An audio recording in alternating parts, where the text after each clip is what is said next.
স্বাগত জানাই তোমাদের শিক্ষা দর্পণ চ্যানেলে। আজকের আলোচ্য বিষয় হলো বুদ্ধি কি, বুদ্ধির সংজ্ঞা, বৈশিষ্ট্য, অর্থাৎ what is the intelligent, stage of intelligent, characteristics of the intelligent ইত্যাদি বিষয়গুলো নিয়ে আমি আলোচনা করব।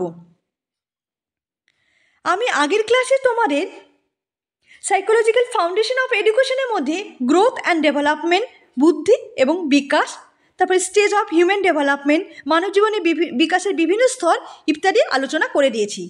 তোমরা যদি এগুলো না দেখে থাকো প্লেলিস্টে থেকে দেখে নিও। এছাড়া ডেসক্রিপশন বক্সে আমি লিঙ্ক দিয়ে থাকবো, এখান থেকে তোমরা এগুলো দেখে নিও।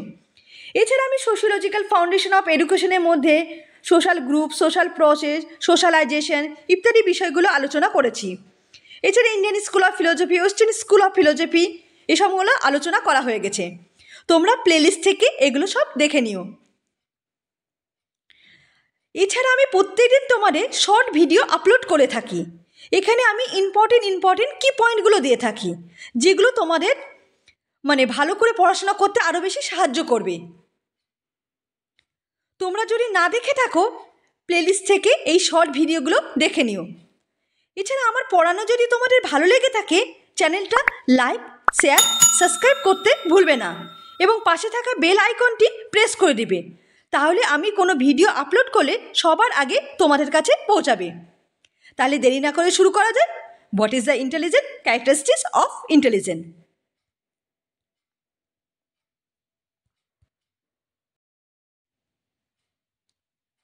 এবার আমরা পড়ব কনসেপ্ট অফ ইন্টেলিজেন্ট, বুদ্ধির ধারণা। শিক্ষা মনস্তাত্ত্বে সর্বাপেক্ষ অধিক আলোচিত মানসিক ক্ষমতাই হলো বুদ্ধি। বুদ্ধি শব্দটি ইংরেজি প্রতিশব্দ ইন্টেলিজেন্ট। বুদ্ধিকে ইংরেজিতে বলে ইন্টেলিজেন্ট। এটি ইন্টালিয়া থেকে এসেছে। ইন্টালিয়াটা হলো একটি ল্যাটিন শব্দ। এটা একটা ল্যাটিন শব্দ। ইন্টালি স্পেলিংটা দেখে যাবে INTELLIGENTIA। ইন্টালিয়া থেকে এসেছে। এর অর্থ হলো বোঝা বা উপলব্ধি করা। তাহলে ইন্টালিয়া কথার অর্থ কি? ইন্টেলিজেন্ট একটি ল্যাটিন শব্দ, ইন্টালিয়া থেকে এসেছে। এর অর্থ হলো বোঝা বা উপলব্ধি করা। তোমরা এটা মনে রাখবে। ইন্টালিয়া কোথা থেকে নেওয়া হয়েছে? এটা একটি ল্যাটিন শব্দ থেকে নিয়েছে। এর অর্থ হলো বোঝা বা উপলব্ধি করা। জ্ঞান অর্জন ও প্রয়োগ করার ক্ষমতাই হলো বুদ্ধি। মনোবিদ উইলিয়াম স্টান বলেছেন, বুদ্ধি অতীত ঘটনার পুনরাবৃত্তির মধ্যে প্রকাশ পায় না, অভিনব পরিস্থিতিতে অভিযোগমূলক আচরণের মধ্যে বা নতুন সমস্যা সমাধান ক্ষেত্রে তা প্রকাশ পায়। তাহলে মনোবিজ্ঞান উইলিয়াম স্টান কি বলেছে?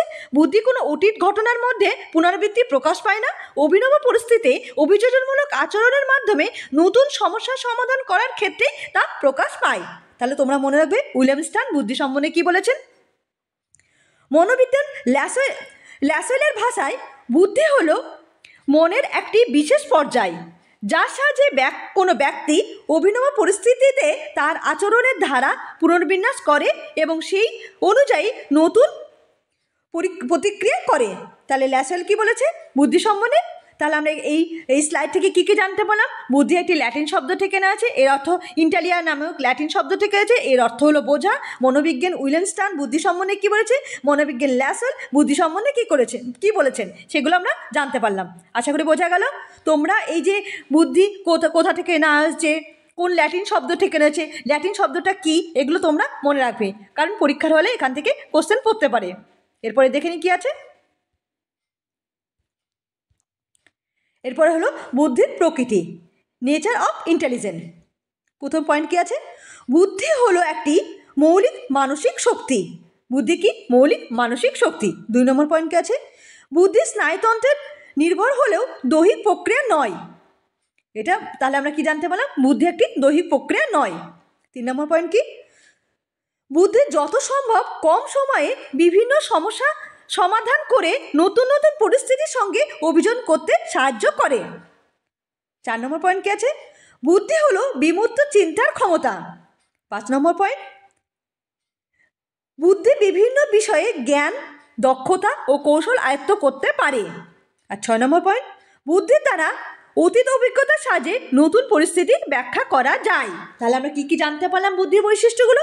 বুদ্ধি একটি বুদ্ধি কোনো দৈহিক প্রক্রিয়া নয়, এটি স্নায়ুতন্ত্রের উপর নির্ভরশীল। বুদ্ধির সাহায্যে নতুন নতুন অভিজ্ঞতাগুলি অভিযোজন করতে সাহায্য করে। বুদ্ধি বিমূর্ত চিন্তার ক্ষমতা, বুদ্ধির মধ্যে বিভিন্ন দক্ষতা কৌশল আয়ত্ত করতে পারি। বুদ্ধির মাধ্যমে অতীত অভিজ্ঞতার সাহায্যে নতুন পরিস্থিতিকে ব্যাখ্যা করা যায়। তাহলে বোঝা গেল বুদ্ধির প্রকৃতি বা নেচারটা কী কী। এরপর আমরা একটু দেখে নিই কী আছে। এরপর আমরা পড়ব বুদ্ধির বৈশিষ্ট্য। বুদ্ধির বৈশিষ্ট্যে প্রথম পয়েন্ট কী আছে? বুদ্ধি হলো মানসিক ক্ষমতা। তাহলে বুদ্ধির কি একটা? বুদ্ধি একটা মানসিক ক্ষমতা। 2 নম্বর পয়েন্ট কি আছে? সম্পূর্ণভাবে না হলেও বুদ্ধির উপর বংশধারার প্রভাব বেশি, তবে একে কার্যকরী করতে অনুশীলনের প্রয়োজন। এই অর্থে বুদ্ধি অর্জিত বলা যায়। তাহলে আমরা কি জানতে পারলাম? বুদ্ধির মধ্যে একটা বৈশিষ্ট্য কি জানি? বুদ্ধি বংশধারার উপর প্রভাব ফেলে, মানে বুদ্ধির সাহায্যে মানে কোনো জিনিস অনুশীলন করে মানে কোনো জ্ঞান অর্জন করা যায়। তারপরে 3 নম্বর পয়েন্ট কি আছে দেখে নিই। স্বাভাবিকভাবে বুদ্ধিসম্পন্ন ব্যক্তিদের মধ্যে প্রথম 5 বছর বুদ্ধির বিকাশ দ্রুত হলেও, এটা দ্রুত হলে হবে, এটা দ্রুত হলেও পরবর্তী 10 বছরে বুদ্ধির বিকাশ হ্রাস পায়। তাহলে আমরা কি বললাম, কি জানতে পারলাম? বুদ্ধির বিকাশ প্রথম 5 বছরে দ্রুত গতিতে হয়, কিন্তু পরবর্তী মানে 10 বছরে বুদ্ধির বিকাশ হ্রাস পায়। কিন্তু বয়ঃসন্ধিকাল পর্যন্ত বুদ্ধির বিকাশ দ্রুত হয়। তাহলে আমরা কি কি জানতে পারি? 5 বছরে বুদ্ধির বিকাশ দ্রুত হয়, তারপরে 10 বছরে বুদ্ধির বিকাশ হ্রাস পায়, কিন্তু বয়ঃসন্ধিকালে বুদ্ধির বিকাশ দ্রুত হয়। 4 নম্বর পয়েন্ট জেনে নিই। বুদ্ধির সমস্যা সমাধান বুদ্ধির একটি মৌলিক বৈশিষ্ট্য, মানে দ্রুত সমস্যা সমাধান করা বুদ্ধির একটি মৌলিক বৈশিষ্ট্য। 5 নম্বর পয়েন্ট কি আছে? নারী পুরুষের ক্ষেত্রে বুদ্ধির বিশেষ কোনো পার্থক্য পরিলক্ষিত হয় না। মানে নারী পুরুষের মধ্যে নারীর বুদ্ধি কম বা পুরুষের বুদ্ধি বা এরকম কিছু না। নারী পুরুষের দুজনের সমান বুদ্ধি থাকে, মানে কাউরি বেশি কম না। এটা বোঝা গেল। তাহলে আমরা কি কি জানতে পারলাম? বুদ্ধির বৈশিষ্ট্যগুলো তোমরা ভালো করে মনে রাখবে। বুদ্ধির কি কি বৈশিষ্ট্য আছে? 1 মিনিট। আমরা এখানে কী কী জানতে পারলাম? বুদ্ধির যে বৈশিষ্ট্যগুলো আছে, বুদ্ধি মানসিক ক্ষমতা, 5 বছরে বুদ্ধির দ্রুত বিকাশ হয়, আর 10 বছরে বুদ্ধির হ্রাস পায়, বয়ঃসন্ধিকালে বুদ্ধির দ্রুত বিকাশ ঘটে। তারপর বুদ্ধি একটি নারী পুরুষের মধ্যে বুদ্ধির মধ্যে কোনো পার্থক্য থাকে না, দুজনের সমান বুদ্ধি থাকে। বুদ্ধি একটি মানসিক ক্ষমতা ইত্যাদি বিষয়গুলো আমরা জানতে পারলাম। এরপরে দেখে নিই কী আছে। এরপর আছে বুদ্ধির শ্রেণীবিভাগ। আমরা এতক্ষণ কি বললাম? বুদ্ধির প্রকৃতি পড়লাম, বুদ্ধির বৈশিষ্ট্য পড়লাম, এবার বুদ্ধির শ্রেণীবিভাগ। বুদ্ধিকে সাধারণত 3 ভাগে ভাগ করা যায়। তাহলে বুদ্ধিকে কয় ভাগে ভাগ করা যায়? বুদ্ধিকে 3 ভাগে ভাগ করা হয়েছে। 1 নম্বর হলো যৌগিক বুদ্ধি, 2 নম্বর হলো মনস্তাত্ত্বিক বুদ্ধি, আর 3 নম্বর হলো কার্যকরী বুদ্ধি। যৌগিক বুদ্ধি কি আছে? পরিবেশের সঙ্গে অভিযোজন করে। মনস্তাত্ত্বিক বুদ্ধি হলো বুদ্ধির সহজাত জ্ঞানমূলক ক্ষমতাকে বোঝায়। আর কার্যকরী বুদ্ধি হলো বুদ্ধির ব্যবহারিক ও প্রকাশের উপর গুরুত্ব দেয়, মানে ব্যবহারিক মানে প্র্যাকটিক্যাল কাজ করে বুদ্ধির কার্য মানে কোনো বুদ্ধি বোঝা যায়। তাহলে কি কি বুদ্ধি? একটি জৈবিক বুদ্ধি, মনস্তাত্ত্বিক বুদ্ধি এবং কার্যকরী বুদ্ধি। জৈবিক বুদ্ধি পরিবেশের সঙ্গে অভিযোজনের মধ্যে হয়। মনস্তাত্ত্বিক বুদ্ধি মানে বুদ্ধি সহজাত জ্ঞানমূলক ক্ষমতা। আর কার্যকরী বুদ্ধি হলো ব্যবহারিক ও প্রকাশের মধ্যে মানে কোনো কাজ করে তার বুদ্ধির বিকাশ করে। তাহলে আমরা কি কি জানতে পারলাম? বুদ্ধিকে 3 ভাগে ভাগ করা হয়েছে। আশা করি বোঝা গেল। এরপর পয়েন্ট দেখে নিই।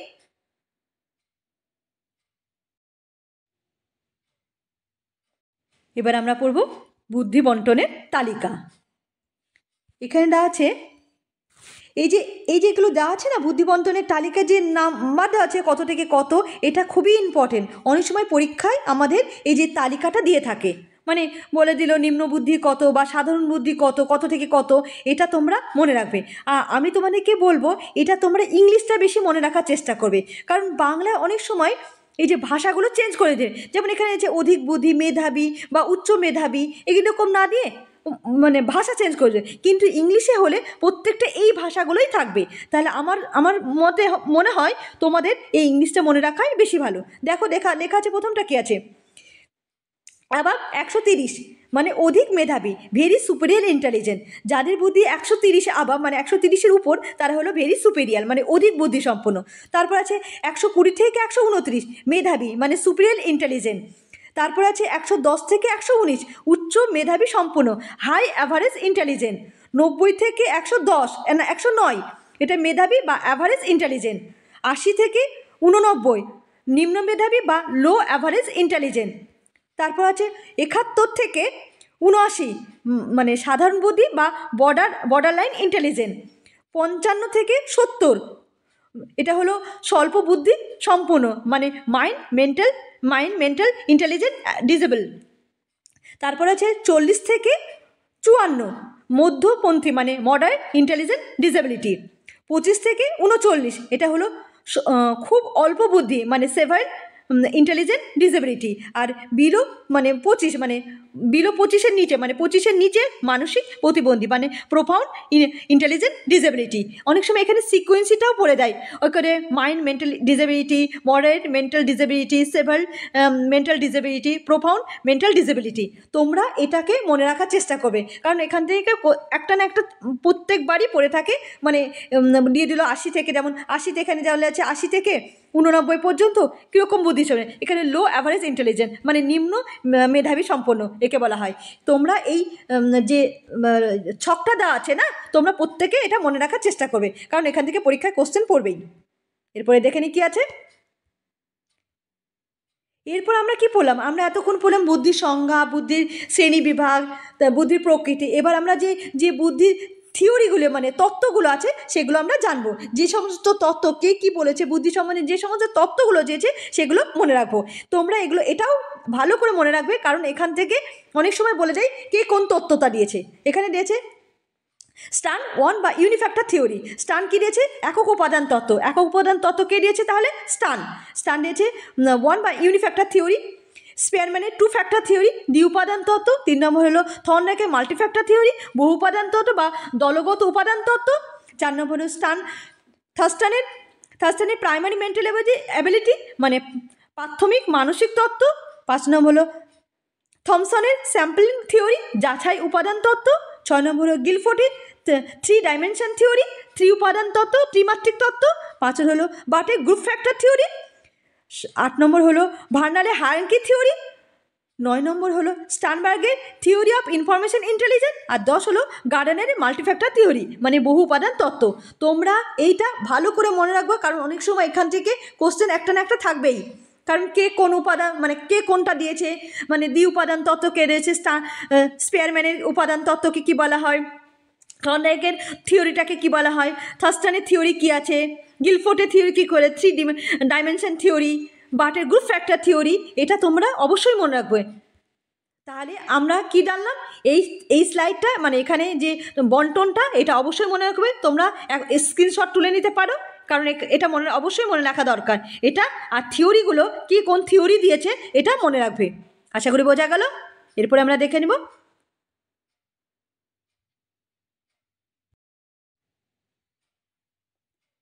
এবার আমরা জানবো বুদ্ধির মূল্যায়ন ইন্টেলিজেন্ট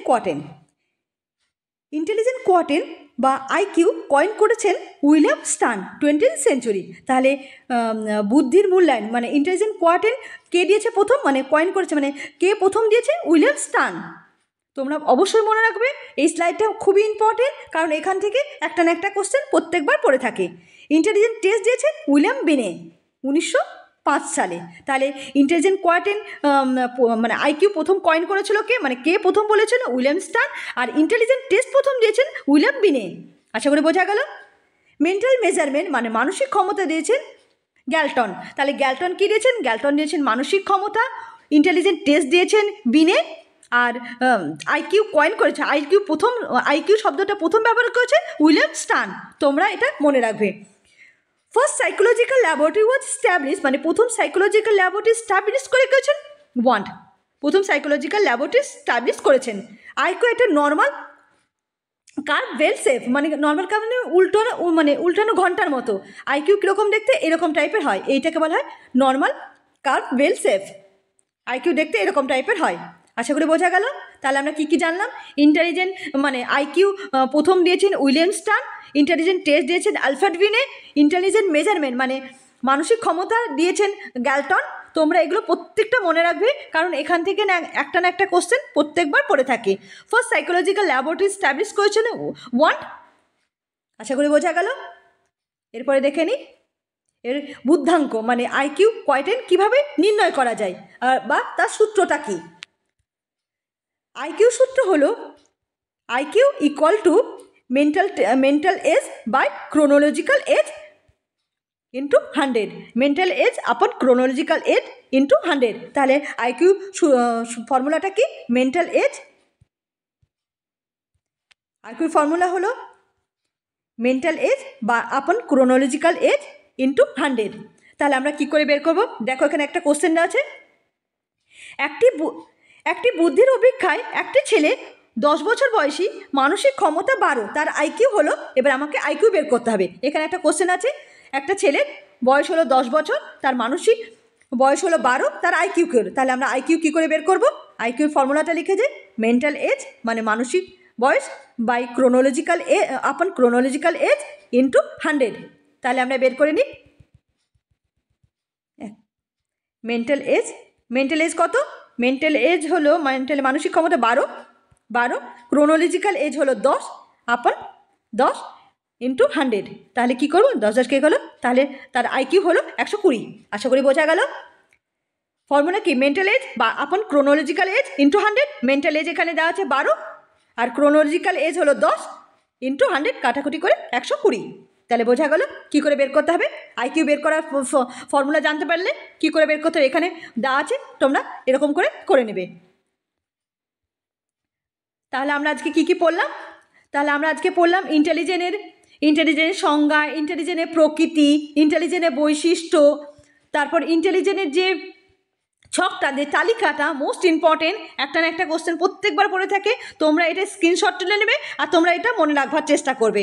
তাছাড়া ইন্টেলিজেন্সের যে উপাদানগুলো, বুদ্ধির যে তত্ত্বগুলো কে কী বলেছে, তোমরা এটা অবশ্যই মনে রাখবে। আমি তোমাদেরকে প্রত্যেকটা একটা করে পরের ক্লাসে একটা করে প্রত্যেক দিন একটা করে থিওরি পড়িয়ে দেবো, যে এই যে বুদ্ধির যে সমস্ত তত্ত্বগুলো আছে প্রত্যেকটা আমি পড়াবো তোমাদেরকে।